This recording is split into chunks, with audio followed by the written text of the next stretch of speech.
धार्मिक स्टोरीज पर आज की कहानी है लड्डू गोपाल ने चुकाई हार की कीमत। कमल किशोर सोने और हीरे के जवाहरात बनाने और बेचने का काम करता था। उसकी दुकान से बने हुए गहने दूर दूर तक मशहूर थे। लोग दूसरे शहर से भी कमल किशोर की दुकान से गहने लेने और बनवाने आते थे। चाहे हाथों के कंगन हो, चाहे गले का हार हो, चाहे कानों के कुंडल हो, उसमें हीरे और सोने की बहुत सुंदर मीनाकारी होती कि सब देखने वाले देखते रह जाते। इतना बड़ा कारोबार होने के बावजूद भी कमल किशोर बहुत ही शांत और सरल स्वभाव वाला व्यक्ति था। उसको इस माया का इतना रंग नहीं चढ़ा हुआ था। एक दिन उसका कोई मित्र उसकी दुकान पर आया, जो कि वृंदावन धाम से होकर वापस आ रहा था तथा उसकी पत्नी भी उसके साथ में थी। तो उस मित्र ने सोचा कि चलो थोड़ा सा प्रसाद अपने मित्र कमल किशोर को भी तो देता चलो। उसकी दुकान पर जब वह पहुंचा तब कमल किशोर का एक कारीगर सोने और हीरे जड़ित बहुत सुंदर हार बनाकर कमल किशोर को देने के लिए आया था। कमल किशोर उस हार को देख ही रहा था कि उसका मित्र उसकी दुकान पर पहुंचा। कमल किशोर का मित्र अपने साथ वृंदावन से एक बहुत सुंदर लड्डू गोपाल, जिसका स्वरूप अत्यंत मनमोहक था, साथ लेकर आया था। जब उसका मित्र दुकान पर बैठा तो उसकी गोद में लड्डू गोपाल जी विराजमान थे। कमल किशोर लड्डू गोपाल जी के मनमोहक रूप सौंदर्य को देखकर अत्यंत आनंदित हुआ। उसने अपने हाथ में पकड़ा हुआ हार उस लड्डू गोपाल के गले में पहना दिया और अपने मित्र को कहने लगा कि देखो तो सही, इस हार की शोभा लड्डू गोपाल के गले में पड़ने से कितनी बढ़ गई है। उसका मित्र और कमल किशोर आपस में बातें करने लगे। बातों बातों में ही उसका मित्र लड्डू गोपाल को हार सहित लेकर चला गया। दोनों को ही पता न चला कि हार लड्डू गोपाल के गले में ही पड़ा रह गया है। कमल किशोर का मित्र अपनी पत्नी सहित एक टैक्सी में सवार होकर अपने घर को रवाना हो गया। जब वह टैक्सी से उतरे तो भूलवश लड्डू गोपाल जी उसी टैक्सी में रह गए। टैक्सी वाला एक गरीब आदमी था जिसका नाम बाबू था, जो कि दूसरे शहर से यहाँ अपने परिवार का पालन पोषण करने के लिए टैक्सी चलाता था और वह टैक्सी लेकर काफी आगे निकल चुका था। आज उसको अपने घर वापस जाना था, जो कि दूसरे शहर में था। जब टैक्सी लेकर बाबू अपने घर पहुंचा तो उसने जब अपनी टैक्सी की पिछली सीट पर देखा तो उसका ध्यान लड्डू गोपाल जी पर पड़ा, जो कि बड़े शाही तरीके से पिछली सीट पर गले में हार धारण करके सुंदर सी पोशाक पहनकर हाथ में बांसुरी पकड़े हुए पसर कर बैठे हुए हैं।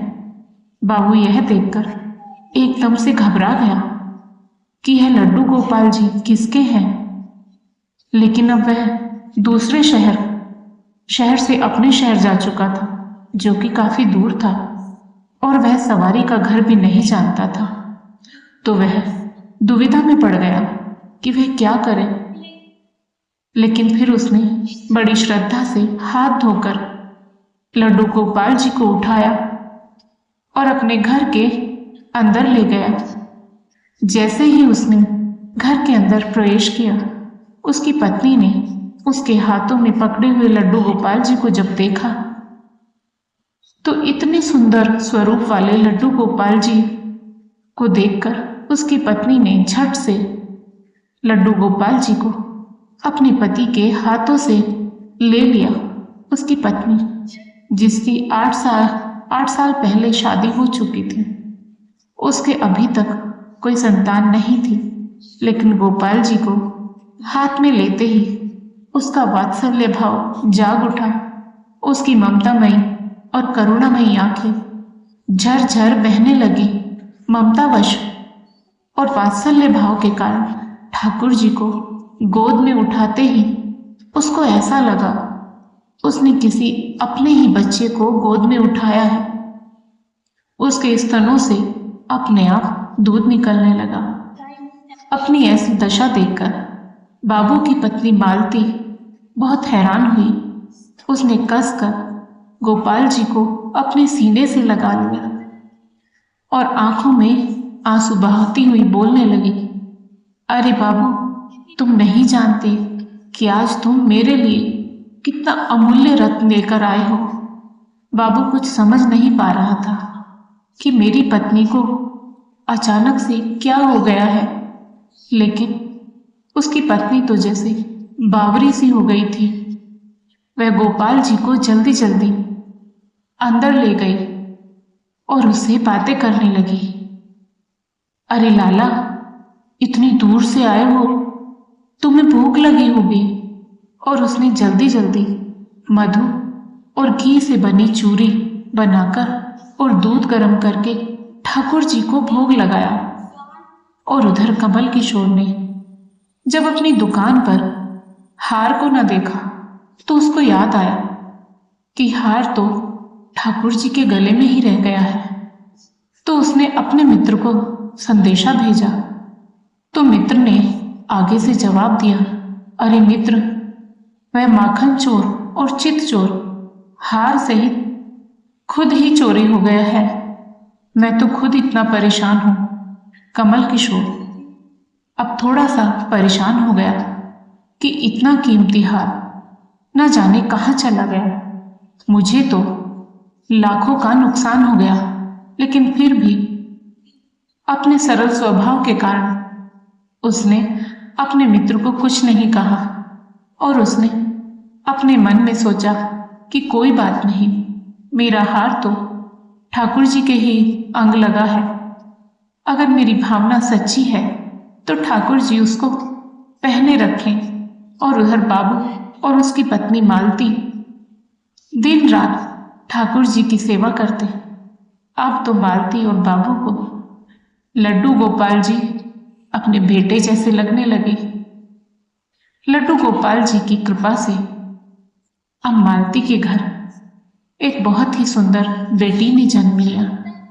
इन सब बातों का श्रेय मैं लड्डू गोपाल जी को देती कि यह हमारा बेटा है और अब हमारी बेटी हुई है।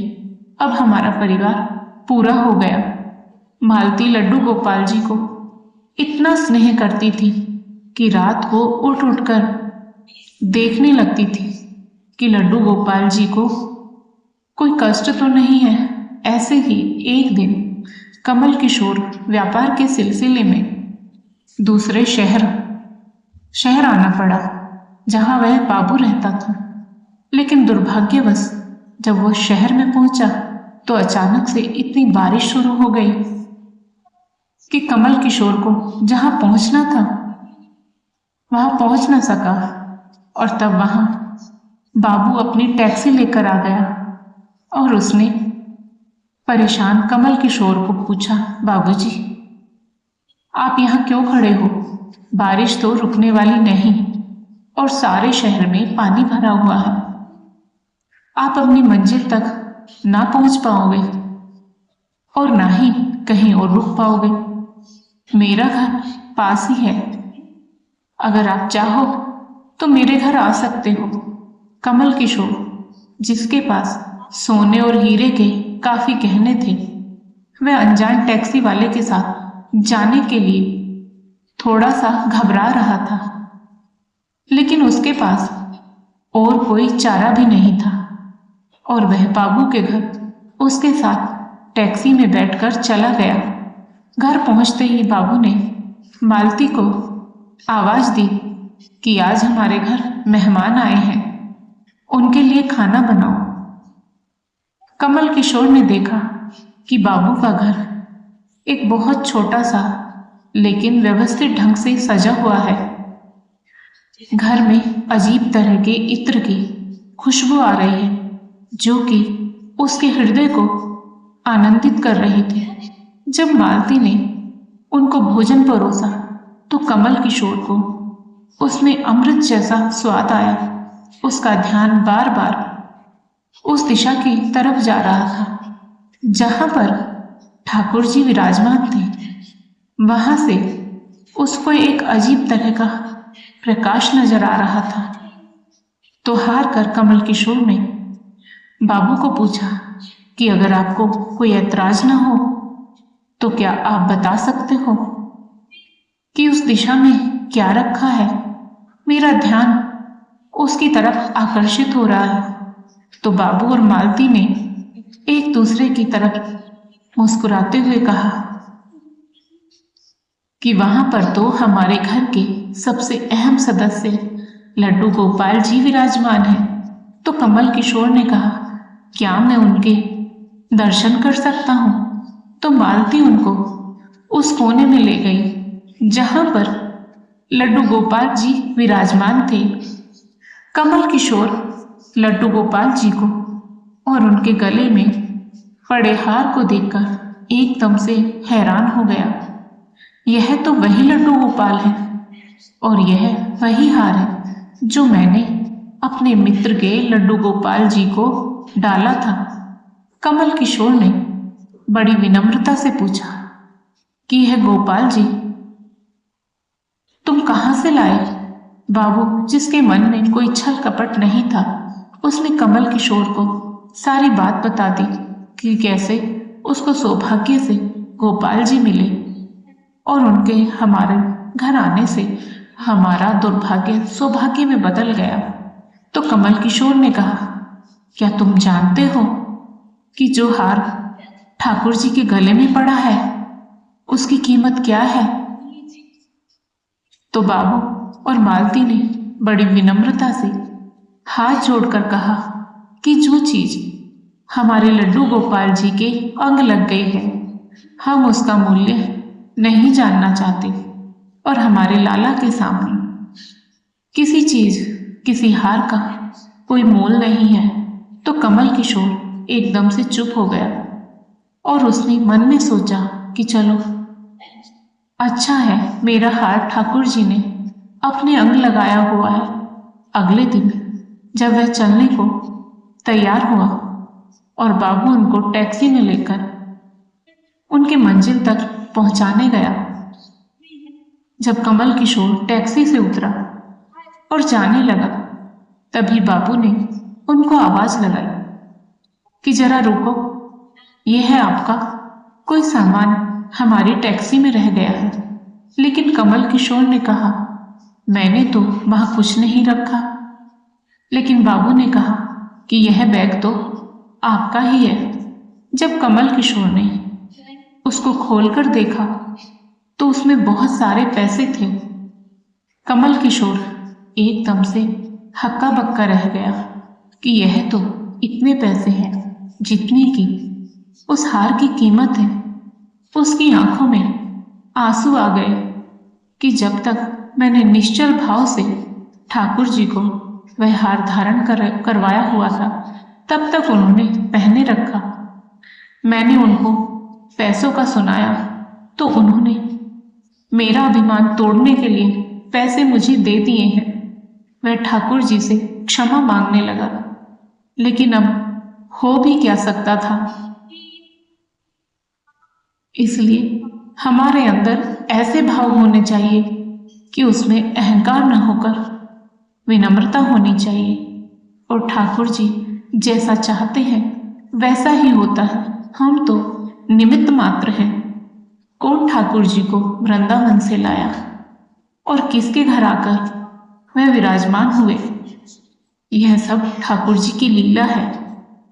जिसके घर रहना है, जिसके घर सेवा लेनी है, यह सभी जानते हैं। हम लोग तो निमित्त मात्र हैं। बस हमारे भाव शुद्ध होना चाहिए। ठाकुर जी तो बड़े बड़े पकवान नहीं, बल्कि भाव से खिलाई छोटी से छोटी चीज को भी ग्रहण कर लेते हैं। प्यारे भक्तों, आपको आज की कथा पसंद आई हो तो वीडियो को लाइक करें, शेयर करें और साथ ही हमारे चैनल को सब्सक्राइब करें। बोलो लड्डू गोपाल की जय। राधे राधे प्यारे भक्तों।